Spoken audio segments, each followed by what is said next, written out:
Hello, everyone. Hi. So Stefan is a little delayed. So in the interest of time, and since we have our guest online, we are going to start with the guest part of the briefing. And so we're joined today by Edem Wosornu, who is the Operations and Advocacy Director for the Office of Coordination of Humanitarian Affairs, and who's joining us virtually from Niamey to brief us on the situation in Niger. Ms. Wosornu, can you hear us? Yes, I can. Okay. Good afternoon.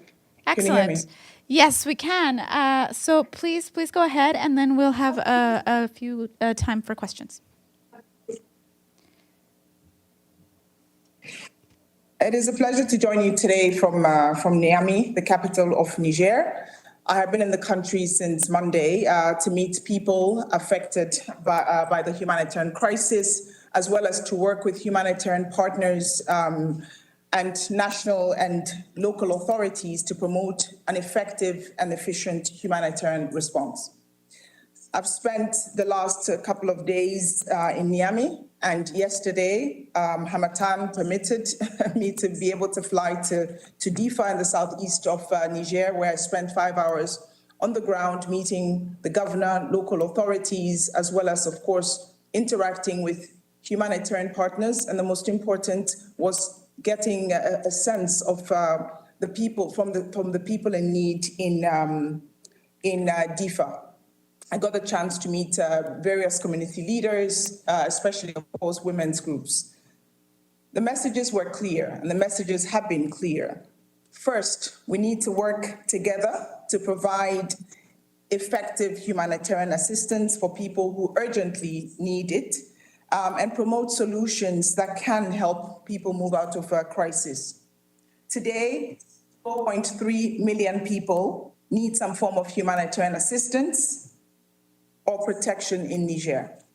I had a series of meetings, of course, with the Nigerian national and local authorities here in Niamey, as well as in Diffa, as I said before.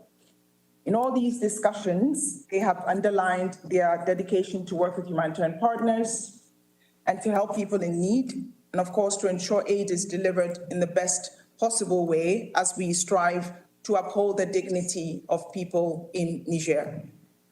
I traveled to Diffa with the acting humanitarian coordinator, Nicole Kwasi, who's also, of course, the UNDP resident representative in this country. We met internally displaced people, we interacted with groups, refugee populations and host populations in Boudouri, in the Chetimari commune of Diffa region. Many are living in extremely difficult conditions, most of them, of course, women and children who've been displaced due to violence for more than 5 years. I was deeply moved by their resilience. I was deeply moved by the hope that the people emitted. I was deeply moved by their commitment to overcome the challenges that they face. I met with the Minister of Humanitarian Affairs in Niamey before that, and we discussed how we could continue to work effectively together again, really putting people at the center so that we can focus on their needs and help alleviate the suffering. We also spoke about how we can promote solutions for people in crises and how we can address their needs. We have challenges such as access and how we can unpack that and move forward together. I had similar conversations with the Minister of Interior just a few minutes ago before this meeting.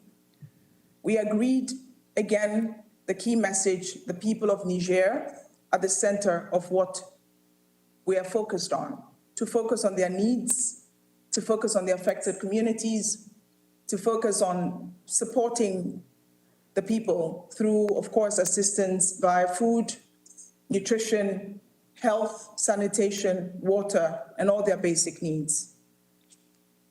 As we look into the new year, we want to ensure that everything we can do to help the people of Niger, both to meet their immediate needs and to promote solutions. We need funding, $662 million to assist 3 million people across the country. These numbers are being finalized now in consultation with the authorities and humanitarian partners, but I thought I'd give a heads up on the number that we're about to launch.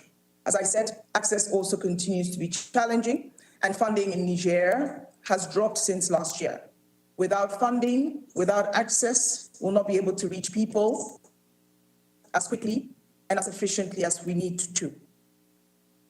The humanitarian ask, or what we've received so far, the generous contributions from donors, is now at 43%, 40% of its requirements. It's a steep fall from 2022. And here I urge all donors, and I thank them for their continued support to the humanitarian crisis and response in Niger, and I urge them to continue to do more. The second point, and I'm keeping it very brief, as I said before, there was hope. Hope in the eyes of the children, hope in the eyes of mothers, resilience in the eyes of community leaders. In Diffa, we focused also on initiatives, what we call the flagship initiative, where we're listening to communities more, and each of the community elders mentioned the fact that they were being asked for what they needed and that they were part of the solution. Women's groups yesterday were full of hope for the future, working side by side with host communities, refugees, and internally displaced people. The stories we heard there also illustrate so clearly what we need to do as humanitarians, with the support of the wider, of course, international community. We need to continue to mobilize effective life-saving assistance and find ways to promote opportunities to get people back on their feet so that they can take care of themselves. Amina was clear to me, a woman I met in the IDP settlements in Diffa. I want to be able to do more for myself. Refugees from Nigeria who I met also were grateful for the integration in Niger.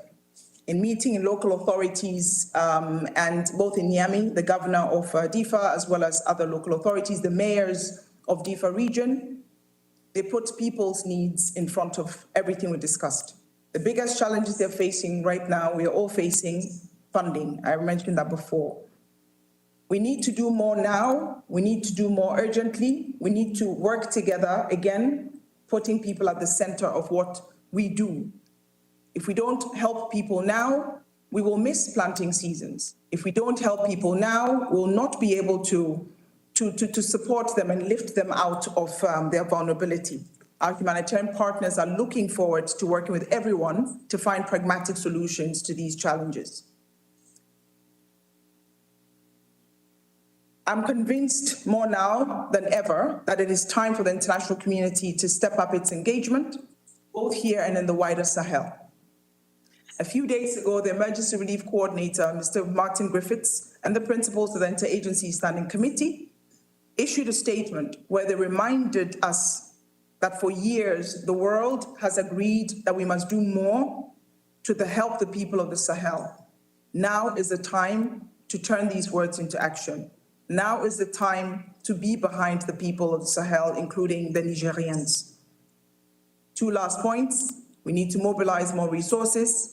We need to focus on the needs. We need to lift people out of their vulnerability. We need to support them. And above all, we need to listen to the communities in need. Thank you.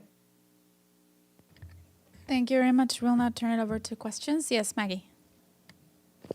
Hi, Ms. Wosornu. It's Margaret Bashir with Voice of America. Thanks for taking the time to speak with us today from Niamey. Just could you elaborate on what the access challenges are? Are they security in nature? Are they the roads? Just give us some more ideas about that, please.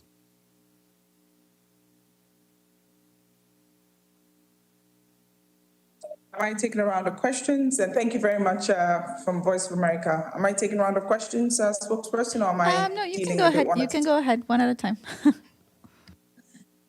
Okay. Of course, access for us means being able to move around and focus on communities. Access for us means physical access. Access for us also means sometimes infrastructure access, as you know. Getting what we are advocating with the authorities is for continued support in being able to move around the country freely to be able to assist. But of course, issues of the protection of our staff comes up. So it's a continued dialogue that we're having, certainly at this level, with the authorities to allow us to move. Sometimes the use of armed escorts has been, as humanitarians, we often say it's an issue of last resort. So this is what we are continuously negotiating. Of course, the security situation in certain parts of Tilaberi region, for example, has declined a bit. So the continued dialogue to ensure that we negotiate access as necessary is important. In the same vein, in Diffa, for example, we have seen better access than in some other regions. So how do we learn the lessons from how we're able to move around in Diffa region and apply it to certain locations? It's also an issue of continuously rebuilding the confidence between the community and the authorities to allow us and to enable us, I should say, to do our work. I'll stop here. Thank you. Thank you. Yes, Pam. Thank you. Thank you for the briefing. It's Pamela Falk from CBS News. You've put out the numbers that 1 in 5 people in the region, Central Sahel, are displaced. There have been a few reasons, climate and conflict and other issue and economic drivers. How much does climate play a part? And on these new transfers that I've seen this morning to Libya, what's happening with those? Is that an acceptance of refugees? Are they climate refugees? Are they political refugees? And what's happening with people moving, or at least Libya helping accept some people? Thank you.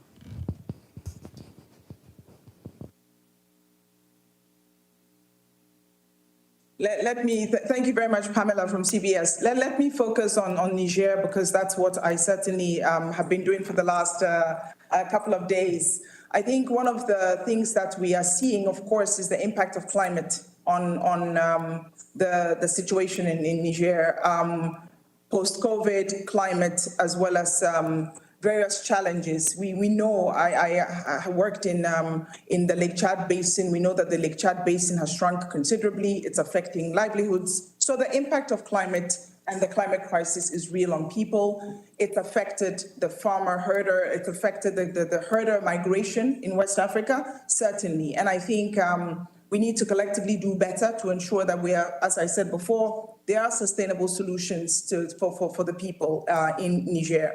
I'm not aware of the intricacies of Libya, so I will not comment, but I am aware, as I saw yesterday also, the coexistence with refugee communities in Diffa, for example, refugees who come across from northeast Nigeria, and the generosity of the people that I think leaves us no choice but to support all of them in getting out of their vulnerability, focusing, of course, on their acute needs.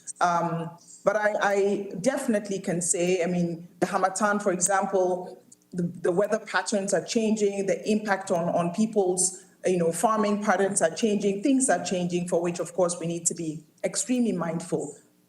If we miss the planting season, we will miss a great opportunity. If we miss the cycles of rain, we'll miss a great opportunity. So we need the funding. It's back to that again. We need the funding now. We need to focus on getting people out of their vulnerability. If we don't, more and more people fall into vulnerability, more and more, the needs will go up, and I don't think we have the capacity to absorb all of that as an international and humanitarian community in support of the authorities in the country. Thank you.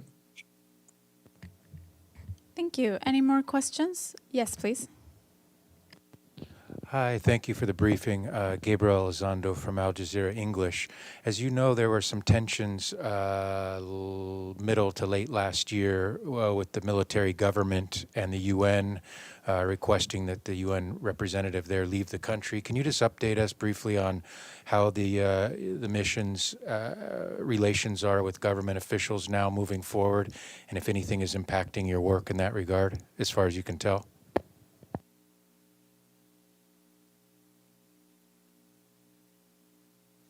Thanks a lot. If there's one thing I've learned, to the Al Jazeera correspondent, if there's one thing I've learned is in the humanitarian business, things move very, very fast. It's what I saw here today is a whole entirety of the community, be it the donor community, the member states, the humanitarian community. I also engaged with some development partners, as well as the authorities wanting to again zero in on the needs and move forward. That was certainly my message. My message was that of really collectively seizing the window of opportunity right now to be able to focus on the needs. One thing that as humanitarians we always ask for is to understand the political environment within which we work, but navigate closely and focus on the needs, because that is the reason we're here, and that is the focus we need to ensure. The relationship, as I said, I met the Minister of Interior, I engaged with the Minister of Humanitarian Affairs herself, somebody from our community, an international NGO worker for a very long time in different contexts. And she assured us, myself, the humanitarian coordinator ad interim, and the colleagues who were with me, that again, we were on the same page on three things. One, people at the center. Two, doing whatever we could to get in urgent assistance. And by urgent assistance, I mean health assistance, nutrition assistance, of course, food assistance, and other key life-saving assistance that the people need right now. A message of hope and of moving forward, but also a critical message of a short window of opportunity to be able to continue to work together to save lives. Thank you. Thank you very much. Any more questions? Any questions online? Okay. Well, we thank you very much, Ms. Wosornu, for your briefing and for spotlighting this issue. Thank you very much, everyone, and staff will be here shortly.